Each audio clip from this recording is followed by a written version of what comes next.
Hello students, ഞാൻ അഖിലാണ്. ഇന്ന് നമുക്ക് പഠിക്കാനുള്ളത് ലൂബ്രിക്കേഷൻ എന്നുള്ള ചാപ്റ്ററാണ്. ഈ ലൂബ്രിക്കേഷൻ എന്നുള്ള ചാപ്റ്റർ നമ്മുടെ ഫ്രിക്ഷൻ എന്നുള്ള ചാപ്റ്റർ കഴിഞ്ഞിട്ട് വരുന്ന പോർഷനാണ്. അതിൻ്റെ കൂടെ തന്നെയുള്ള പോർഷനാണ്. ഫ്രിക്ഷനും നമ്മൾ പഠിച്ചിരുന്നു. അതേപോലെ ഫ്രിക്ഷൻ റെഡ്യൂസ് ചെയ്യാൻ വേണ്ടിയിട്ട് നമ്മൾ ലൂബ്രിക്കേഷൻ ഉപയോഗിക്കുമെന്ന് പറഞ്ഞിരുന്നു. അപ്പോൾ ഈ ലൂബ്രിക്കേഷൻ ഏതൊക്കെ രീതിയിലുണ്ടെന്നുള്ളതാണ് നമ്മൾ ആദ്യം നോക്കുന്നത്. There are 3 systems of lubrication. 3 രീതിയിൽ നമുക്ക് ലൂബ്രിക്കേഷൻ ചെയ്യാം. ഏതൊക്കെയാണ്? ഒന്നാമത് ഗ്രാവിറ്റി ഫീഡ് സിസ്റ്റം, അതേപോലെ ഫോഴ്സ് ഫീഡ് സിസ്റ്റം, പിന്നെ മൂന്നാമത്തത് സ്പ്ലാഷ് ഫീഡ് സിസ്റ്റം എന്നുള്ളതാണ്. അപ്പോൾ നമുക്ക് ഓരോന്നായിട്ട് അതെന്താണെന്ന് നമുക്ക് നോക്കാം. ഒന്നാമത്തത് ഗ്രാവിറ്റി ഫീഡ് സിസ്റ്റമാണ്. അപ്പോൾ നമ്മൾ ഇതിൽ അറിഞ്ഞിരിക്കേണ്ടതെന്ന് പറഞ്ഞു കഴിഞ്ഞാൽ നമ്മൾ ഏത് രീതിയിലുള്ള സിസ്റ്റമാണ് ഉപയോഗിക്കുന്നതെന്ന് അറിഞ്ഞിരിക്കണം. അതേപോലെ തന്നെ അതിൻ്റെ ഫിഗർ കണ്ടു കഴിഞ്ഞാൽ അത് ഏത് സിസ്റ്റമാണെന്ന് നമ്മൾ മനസ്സിലാക്കണം. നമ്മളുടെ പരീക്ഷയ്ക്ക് മിക്കവാറും ആ ഫിഗറൊക്കെ തന്നിട്ട് ഇത് ഏത് സിസ്റ്റമാണെന്നുള്ളതൊക്കെ ചോദിക്കാൻ ചാൻസ് ഉണ്ട്. അപ്പോൾ നമ്മൾ ഒന്നാമത്തെ പറയുന്നത് ഗ്രാവിറ്റി ഫീഡ് സിസ്റ്റമാണ്. ഗ്രാവിറ്റി ഫീഡ് സിസ്റ്റം എന്ന് പറഞ്ഞു കഴിഞ്ഞാൽ നമുക്ക് ആ പേര് അറിയുന്ന പോലെ തന്നെ നമ്മളിപ്പോൾ ഭൂമിക്ക് ഒരു ആക്സിലറേഷൻ ഡ്യൂ ടു ഗ്രാവിറ്റി ഉണ്ട്. അപ്പം എന്ത് സംഭവിക്കും? നമ്മളൊരു വസ്തുവോട് വയ്ക്കുകയാണെങ്കിൽ അത് താഴോട്ട് ഒരു force ചെലുത്തിക്കൊണ്ടിരിക്കും.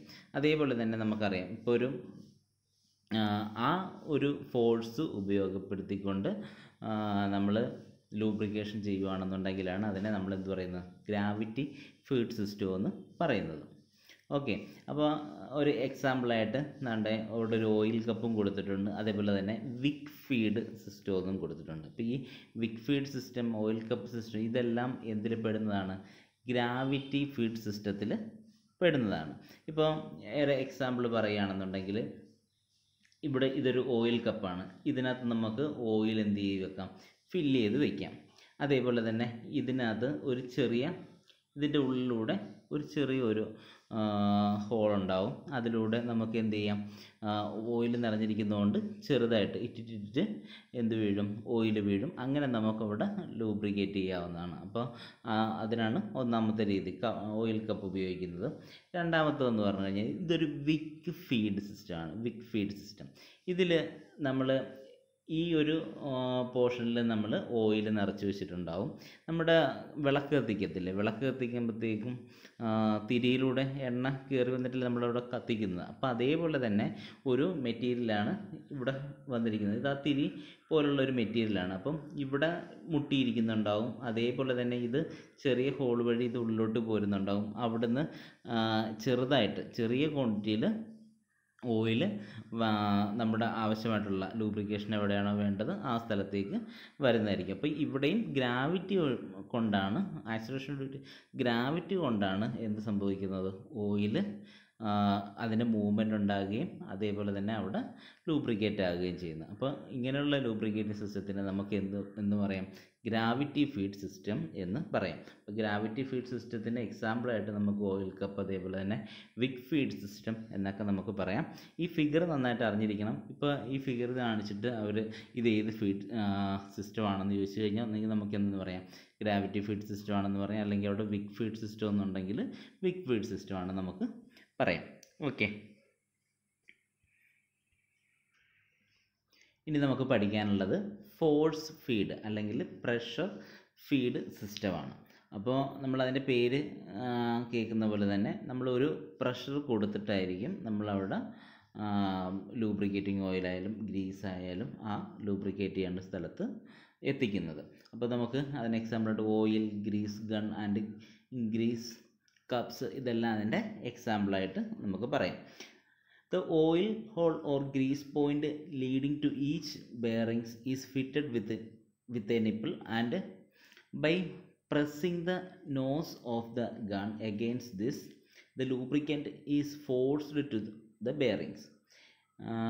Greases are also force feed using grease cup, etc.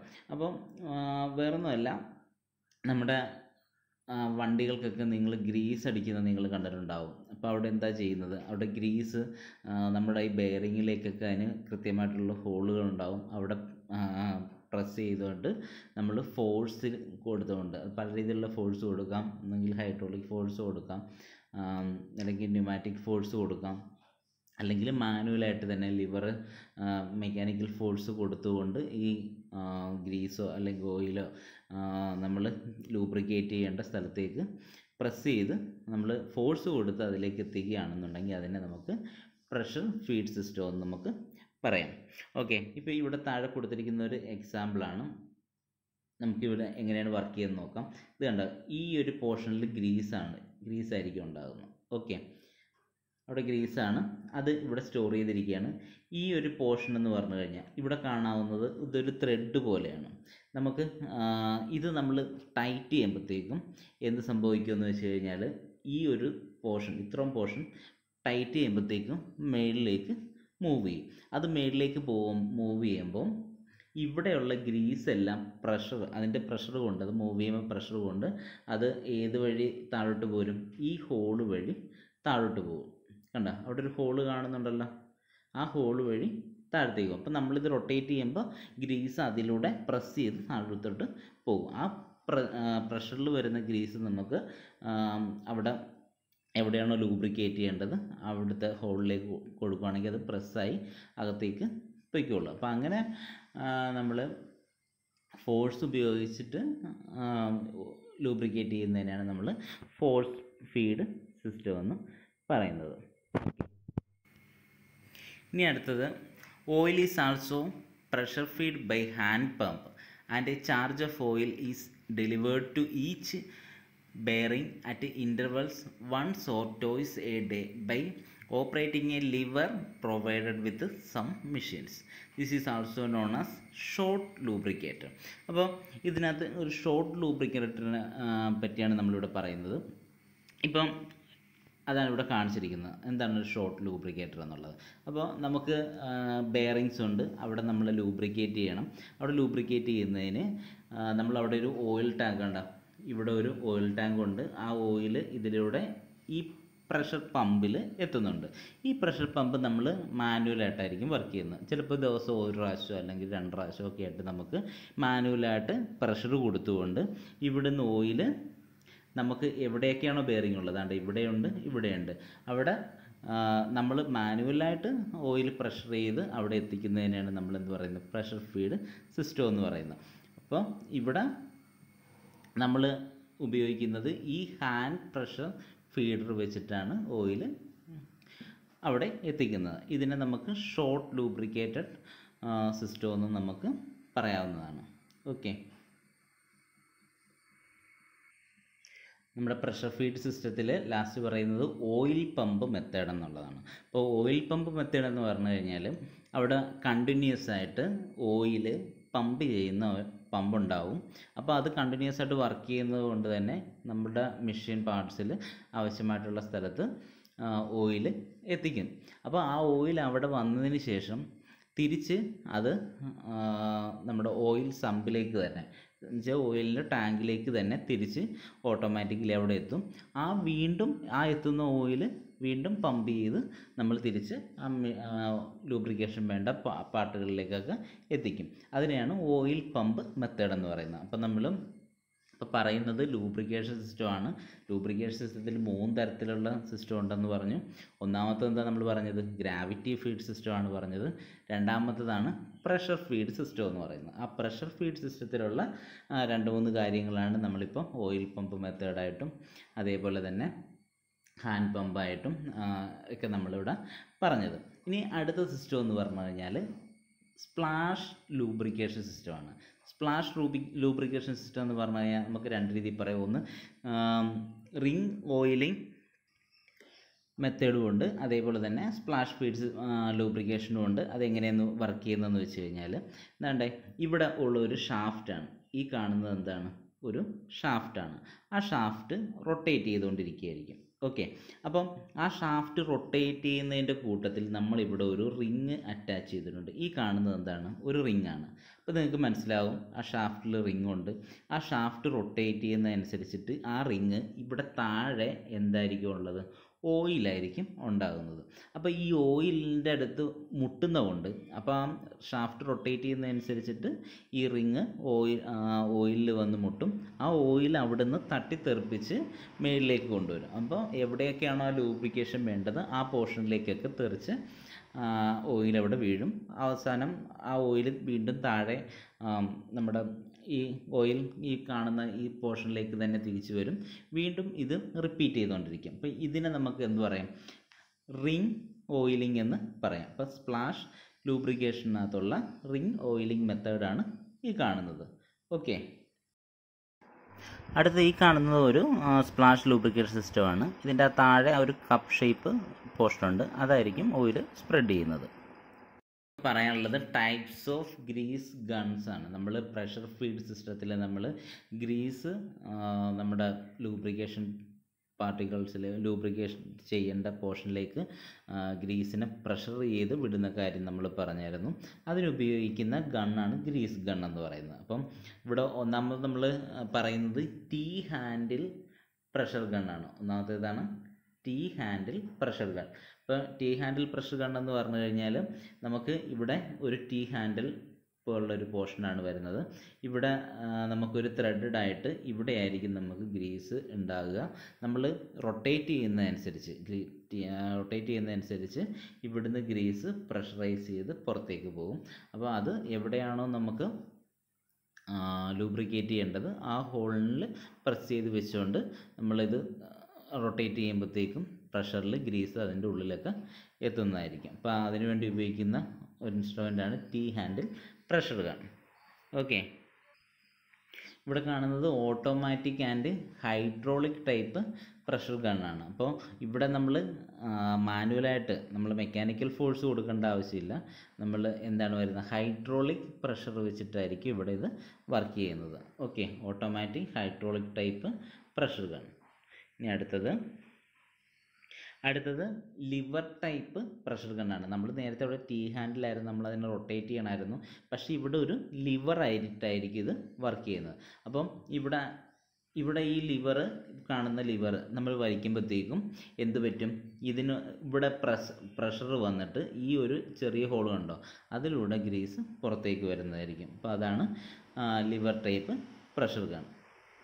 Okay, ഇനി അടുത്തത് lubrication to exposed slideways. The moving part experience some kind of resistance even when the surface of the part seems to be very smooth. The resistance is caused by irregularities which cannot be detected by the naked eye. Without a lubricant, the irregularities grips each other as shown in the diagram. ഇപ്പോൾ ഇവിടെ പറയുന്നതെന്ന് പറഞ്ഞു കഴിഞ്ഞാൽ നമ്മളിപ്പം slide ചെയ്യുന്ന move ചെയ്യുന്ന രണ്ട് പാർട്ടികൾ ഉണ്ടെന്ന് വിചാരിക്കാം, രണ്ട് സബ്സ്റ്റൻസ് ഉണ്ടെന്ന് വിചാരിക്കാം. അപ്പോൾ എന്താ സംഭവിക്കുന്നത് പറഞ്ഞാൽ നമുക്ക് കാണുമ്പോൾ അത് നല്ല സ്മൂത്തായിട്ട് തോന്നും. പക്ഷേ നമുക്ക് കണ്ണുകൊണ്ട് പോലും കാണാൻ പറ്റാത്ത രീതിയിൽ അവിടെ സ്മൂത്ത് ആണെങ്കിൽ തന്നെ അവിടെ ഇറഗുലാരിറ്റീസ് ഉണ്ടാകും. അത് രണ്ടും കൂടെ നമ്മൾ ഇവിടെ കാണാൻ സാധിക്കുന്ന പോലെ തന്നെ ഇവിടെ ഇറഗുലാരിറ്റീസ് ഉണ്ട്, മേളിലും ഉണ്ട്. അപ്പോൾ ഇത് രണ്ടും കൂടെ ജോയിൻ ആകുമ്പോഴത്തേക്കും അവിടെ ഒരു ഗ്രിപ്പ് ഉണ്ടാകും. അപ്പോൾ അവിടെ ഫ്രിക്ഷൻ കൂടുതലായിരിക്കും. അപ്പോൾ അതെല്ലാം കളയാൻ വേണ്ടിയിട്ട്, അത് റിമൂവ് ചെയ്യാൻ വേണ്ടി, ഫ്രിക്ഷൻ കുറയ്ക്കാൻ വേണ്ടിയിട്ട് നമ്മളവിടെ ലൂബ്രിക്കേഷൻ ഉപയോഗിക്കേണ്ടതാണ്. ഇവിടെ താഴെ ലൂബ്രിക്കേറ്റ് ബെയറിങ്സ്, നമ്മൾ ബെയറിങ്ങിൽ ലൂബ്രിക്കേറ്റ് ചെയ്തിരിക്കുന്നതാണ് കാണിച്ചിരിക്കുന്നത്. അപ്പോൾ ബെയറിങ്ങിൽ ഫ്രിക്ഷൻസ് ഉണ്ടാവും. ആ ഫ്രിക്ഷൻ കുറയ്ക്കാൻ വേണ്ടിയിട്ട് നമ്മൾ ലൂബ്രിക്കേഷൻ ഉപയോഗിക്കേണ്ടതാണ്. നമ്മൾ ആദ്യം ലൂബ്രിക്കേഷൻ ഇരിക്കാൻ നേരത്ത് നമ്മൾ റൊട്ടേറ്റ് ചെയ്യുന്നതിന് മുമ്പാണെന്നുണ്ടെങ്കിൽ എങ്ങനെ വരും, ആ ഷാഫ്റ്റ് താഴെയായിട്ടായിരിക്കും ഇരിക്കുന്നത്. പക്ഷേ നമ്മൾ ആ റൊട്ടേറ്റ് ചെയ്ത് ഹൈ സ്പീഡിലേക്ക് എത്തുമ്പോഴത്തേക്കും ഈവനായിട്ട് നമ്മുടെ ലൂബ്രിക്കേറ്റിംഗ് ഓയിലിൻ്റെ ഒരു കോട്ടിംഗ് ആയിട്ട് അവിടെ ഉണ്ടാവും. അങ്ങനെ വരുമ്പോഴത്തേക്കും നമ്മളവിടെ ഫ്രിക്ഷൻ വളരെയധികം കുറയ്ക്കാവുന്നതാണ്.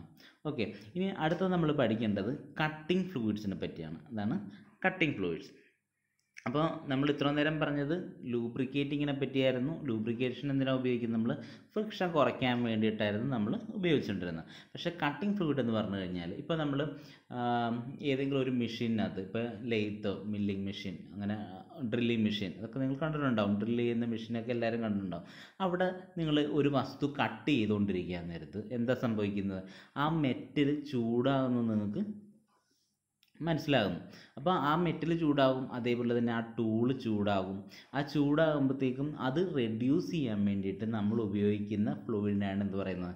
കട്ടിംഗ് ഫ്ലൂയിഡ് എന്ന് പറയുന്നത്. അപ്പോൾ ഈ കട്ടിംഗ് ഫ്ലൂയിഡിന് കുറേയധികം പ്രോപ്പർട്ടീസ് വേണം.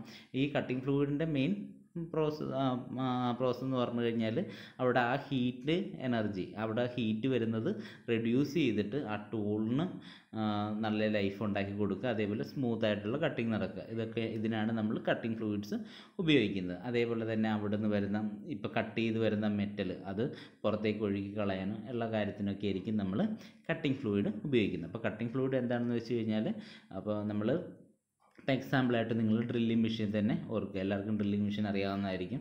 ഡ്രില്ല് ചെയ്തിട്ടുണ്ടാവും. അപ്പോൾ ഡ്രില്ല് ചെയ്യുമ്പോഴത്തേക്കും ആ ഡ്രില്ല് ചെയ്യുന്ന ടൂള് ഏത്, ഇപ്പോൾ ഇരുമ്പിലോ അല്ലെന്നുണ്ടെങ്കിൽ ഭിത്തിയിലോ എവിടെയാണെങ്കിലും, ഇപ്പോൾ ഈ ഒരു ഇരുമ്പാണ് കട്ട് ചെയ്യുന്നതെന്ന് വിചാരിക്കുക. കുറേ നേരം കട്ട് ചെയ്തുകൊണ്ടിരിക്കുമ്പോൾ എന്താവും? ആ ഇരുമ്പും ചൂടാകും. ആ ചൂട് അതേപോലെ തന്നെ ആ ടൂളിന്, ആ ഡ്രിൽ ബിറ്റിനും ഉണ്ടാവും. അത് കൂടുതൽ ചൂടായി വരുമ്പോൾ അത് പഴുത്ത് ആ ഡ്രിൽ ബിറ്റ് ചീത്തയായി പോകാൻ വേണ്ടിയിട്ട് ചാൻസ് ഉണ്ട്. പക്ഷേ അവിടെ നമ്മളൊരു കട്ടിംഗ് ഫ്ലൂയിഡ് ഒഴിച്ചു കൊടുക്കുകയാണ്. കട്ട് ചെയ്യുന്നതിൻ്റെ കൂട്ടത്തിൽ കട്ടിംഗ് ഫ്ലൂയിഡ് കൂടെ ഒഴിച്ചു കൊടുക്കുകയാണെന്നുണ്ടെങ്കിൽ ആ ഹീറ്റ് ഓട്ടോമാറ്റിക്കലി അത് കുറഞ്ഞോളും. അതേപോലെ തന്നെ ആ ടൂളിന് നല്ല ലൈഫ് ഉണ്ടാവും. അതേപോലെ തന്നെ കട്ട് ചെയ്ത് വരുന്ന പാർട്ടിക്കിൾസ് അത് പുറത്തേക്ക് പോകാനും ഒക്കെ എളുപ്പമാണ്. അപ്പോൾ കട്ടിംഗ് ഫ്ലൂയിഡ്സിൻ്റെ ഫങ്ഷൻ എന്താണെന്ന് നമുക്ക് ഓരോന്നായിട്ട് നോക്കാം. The functions of cutting fluids are, ഒന്നാമത്തെ നമുക്ക് നോക്കാം, to cool the tools as well as the work piece. അപ്പോൾ ഞാൻ ആദ്യം പറഞ്ഞ ഉപയോഗം തന്നെയാണ് ആദ്യം. എന്ന് വെച്ച് കഴിഞ്ഞാൽ വർക്ക് പീസും കൂൾ ചെയ്യുക, അതേപോലെ തന്നെ ആ ടൂളിനെ കൂൾ ചെയ്യുക എന്നുള്ളതാണ് ഈ കൂളിംഗ് കട്ടിംഗ് ഫ്ലൂയിഡിൻ്റെ ഒന്നാമത്തെ ഫങ്ഷൻ. രണ്ടാമത്തെ നമുക്ക് നോക്കാം, to reduce the friction between the chip and the tool face by lubricating. എന്ന് വെച്ച് കഴിഞ്ഞാൽ ഇതൊരു ലൂബ്രിക്കേറ്റിംഗ് ആയിട്ടും ആക്ട് ചെയ്യും. അവിടെ ഫ്രിക്ഷൻ കുറയ്ക്കാൻ വേണ്ടിയിട്ട് നമുക്ക് ഇത് ഉപയോഗിക്കാം. To reduce the friction between the chip and the tool face by lubricating. അപ്പം ആ കട്ട് ചെയ്ത് വരുമ്പോഴത്തേക്കും എന്താണ്, അവിടെ ചിപ്പുമായിട്ടും അതേപോലെ തന്നെ ആ ടൂളുമായിട്ടും അവിടെ ഒരു ഫ്രിക്ഷൻ വരും. അത് നമുക്ക് റെഡ്യൂസ് ചെയ്യാൻ വേണ്ടിയിട്ട് നമുക്കത് ഉപയോഗിക്കാം.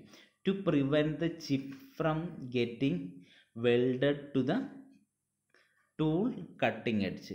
വേറൊന്നുമല്ല, നമ്മളിപ്പം മെറ്റൽ പീസ് കട്ട് ചെയ്യുകയാണെന്നുള്ളത്, നമ്മൾ കട്ടിംഗ് ഫ്ലൂയിഡ് ഉപയോഗിക്കുന്നില്ല, നമ്മൾ ഡ്രില്ല് ചെയ്യുകയാണെന്ന് വിചാരിക്കുക. എന്ത് സംഭവിക്കും? ആ ചൂടായിട്ട് ആ മെറ്റൽ പഴുത്തിട്ട് എന്ത് സംഭവിക്കാൻ ചാൻസ് ഉണ്ട്? ആ ടൂളിൻ്റെ സൈഡിൽ പിടിച്ചിരിക്കാൻ ചാൻസ് ഉണ്ട്. അപ്പോൾ അതെല്ലാം ഒഴിവാക്കാൻ വേണ്ടിയിട്ടാണ് നമ്മൾ ഇത് ഉപയോഗിക്കുന്നത്. അടുത്തത് to flush away the chips. ഇപ്പോൾ നമ്മൾ ഡ്രില്ല് ചെയ്യുമ്പോഴത്തേക്കും അവിടെ ഈ ഡ്രില്ല് ചെയ്ത് വരുമ്പോൾ വരുന്ന ചിപ്പുണ്ടല്ലോ, എന്ന് വെച്ച് കഴിഞ്ഞാൽ അതിൻ്റെ ആ വേസ്റ്റ് അത് ഫ്ലഷ് ചെയ്ത് അത് ഒഴുകി കളയാൻ വേണ്ടിയിട്ട് നമുക്കിത് ഉപയോഗിക്കാം. അടുത്തത് to prevent corrosion of the work and the machine. അപ്പോൾ അവിടെ തുരുപ്പിക്കാതിരിക്കാനുള്ള ഫങ്ഷനും കൂടെ നമ്മുടെ ഈ കട്ടിംഗ് ഫ്ലൂയിഡിന് ഉണ്ട്.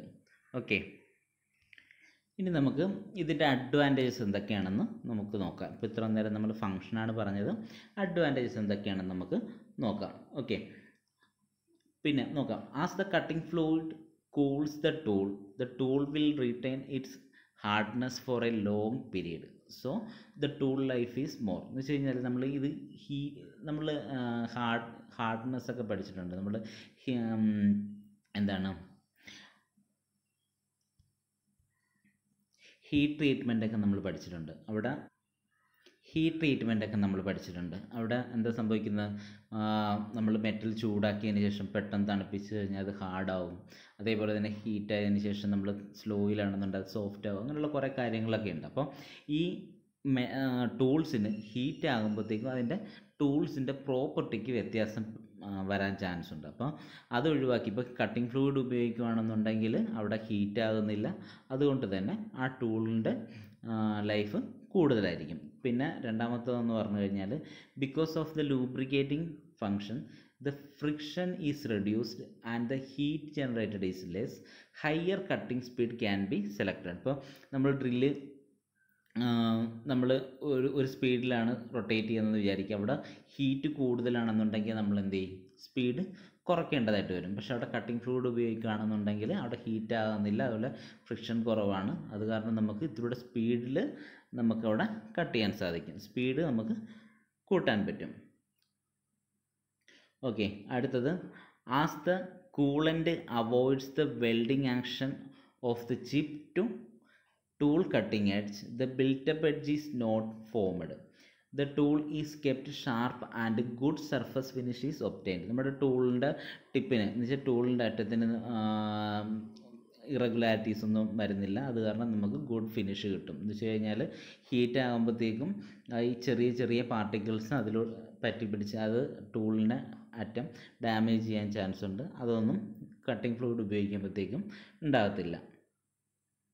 ഓക്കെ, അടുത്തത് as chips are flushed away the cutting zone will be neat. അപ്പോൾ അവിടെ നല്ല വൃത്തിയായിട്ട് കട്ടിങ് നടക്കും. അതേപോലെ തന്നെ machine or job will not get rusted because of the coolant prevent corrosion. അത് ഒരു മേജർ അഡ്വാൻറ്റേജ് ആണ്. എന്ന് വെച്ച് കഴിഞ്ഞാൽ കട്ടിംഗ് ഫ്ലൂയിഡ് ഉപയോഗിക്കുന്നതുകൊണ്ട് അവിടെ തുരുമ്പെടുക്കത്തില്ല. ആ തുരുമ്പിനെ ഒഴിവാക്കാനുള്ള ഒരു പ്രോപ്പർട്ടി കൂടെ എന്തിനുണ്ട്, നമ്മുടെ കട്ടിംഗ് ഫ്ലൂയിഡിന് ഉണ്ടാകും.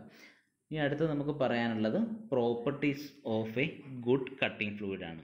ഒരു കട്ടിംഗ് ഫ്ലൂയിഡിന് എന്തൊക്കെ പ്രോപ്പർട്ടീസ് വേണം എന്നുള്ളതാണ്. A good cutting fluid should be sufficiently viscous ഉണ്ടായിരിക്കണം ആവശ്യത്തിന്. അതേപോലെ തന്നെ at cutting temperature the coolant not catch fire. അപ്പോൾ പറയാനുള്ളതെന്ന് പറഞ്ഞു കഴിഞ്ഞാൽ ഇപ്പോൾ ഇവിടെ കട്ട് ചെയ്തുകൊണ്ടിരിക്കുകയാണ്, അവിടെ നമ്മൾ കൂളൻ്റ് ഉപയോഗിക്കുന്നുണ്ട്, അപ്പോൾ അവിടെ ഹീറ്റ് ഉണ്ടാകുന്നുണ്ട്. ആ ഹീറ്റിൽ ഇത് കത്തിപ്പോകാനൊന്നും പാടില്ല. അങ്ങനെയുള്ള കത്തിപ്പോകുന്ന ലിക്വിഡ്സ് നമുക്കവിടെ കൂളൻ്റായിട്ട് ഉപയോഗിക്കാൻ കഴിയില്ല. It should not have a low evaporation rate. ഇതിന് it should have a low evaporating rate. ഇതിന് ലോ ഇവാപ്രേറ്റിംഗ് റേറ്റ് വേണം. അതേപോലെ it should not corrode the work piece or machine. എന്ന് വെച്ച് കഴിഞ്ഞാൽ ഈ വസ്തു മെഷീനിലോ അല്ലെങ്കിൽ വർക്ക് പീസിലോ തുരുമ്പിക്കാൻ കാരണമാകരുത്. അതേപോലെ it must be stable and should not form a fume. എന്ന് വെച്ച് കഴിഞ്ഞാൽ അവിടെ പുക, ഇപ്പോൾ കത്തിക്കൊണ്ടിരിക്കുന്നിടക്ക് അത് പുക വരുവാണെന്നുണ്ടെങ്കിൽ നമുക്കത് കാണാൻ കഴിയത്തില്ല. കാണാത്തത് കൊണ്ട് നമുക്ക് കൃത്യമായിട്ട് കട്ട് ചെയ്യാൻ ബുദ്ധിമുട്ടായിരിക്കും. അതേപോലെ it should not create any skin problem to the operator. നമ്മുടെ മേത്ത് പറ്റാനൊക്കെ ചാൻസ് ഉണ്ടല്ലോ, അപ്പോൾ നമുക്ക് സ്കിൻ പ്രോബ്ലം ഒന്നും ഉണ്ടാക്കാൻ കാരണമാകരുത്. അതേപോലെ should not give off bad smell or cause itching etcetera which are likely to irritate the operator thus reducing his efficiency. അതിന് ഒരു മോശം സ്മെല്ലൊക്കെ ആണെന്നുണ്ടെങ്കിൽ നമുക്ക് എന്ത് ചെയ്യാം, നമ്മുടെ അതിൻ്റെ വർക്ക് ചെയ്യുന്നതിന് അത് ബാധിക്കാൻ ചാൻസ് ഉണ്ട്. അപ്പോൾ അതൊന്നും ഇല്ലാത്ത നല്ല ഫ്ലൂയിഡായിരിക്കണം, അങ്ങനെയുള്ളൊരു ഫ്ലൂയിഡായിരിക്കണം കട്ടിംഗ് ഫ്ലൂയിഡായിട്ട് വരേണ്ടത്. അതേപോലെ ഷുഡ് ബി ട്രാൻസ്പെറൻ്റ് ആയിരിക്കണം. ട്രാൻസ്പെറൻ്റ് ആകുന്നതിനെ കൊണ്ടുള്ള കാര്യം എന്ന് പറഞ്ഞാൽ അവിടെ കട്ട് ചെയ്യുമ്പോഴത്തേക്കും നമുക്കത് കാണണം. അപ്പോൾ അവിടെ എന്താ നടക്കുന്നത് നമുക്ക് കാണണ്ടേ, അപ്പോൾ അതിന് തടസ്സം വരുന്നതായിരിക്കരുത്.